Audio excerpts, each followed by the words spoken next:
ரொம்ப நாளாக செஞ்சு ஃப்ரைட் ரைஸ் செஞ்சு கொடுங்கம்மான்னு சொல்லிகிட்டே இருந்தால். சரி அக்கா பிள்ளைங்களாம் வந்திருக்குன்னு சொல்லிட்டு இன்றைக்கி வந்து எக் ஃப்ரைட் ரைஸ் தான் பண்ணியிருந்தேன். அதில் வந்து மீன் மேக்கரை ஃப்ரை பண்ணி போட்டிருந்தேன். அதோட ரெசிபி தான் பார்க்க போகிறோம்.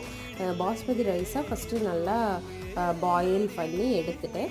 அப்புறமா வந்து கேரட்டையும் முட்டைக்கோசையுமே வந்து கொஞ்சம் உப்பு போட்டு ஹாஃப் பாயில் பண்ணி எடுத்துட்டேன். அப்புறம் மீன் மேக்கரை ஃப்ரை பண்ணி வச்சாச்சு. இப்போ அந்த ஆயிலை ஊற்றி அதில் வந்து ஒரு 4-5 முட்டையை வந்து நல்லா உடச்சி ஊற்றி அதை வந்து ஃப்ரை பண்ண ஆரம்பிங்க. நல்லா ஃப்ரை ஆனதும் அது அந்த ஆயிலே ஃப்ரை ஆன உடனே நம்ம எடுத்து வச்சுருக்க கேரட் முட்டைக்கோஸை போட்டுருங்க.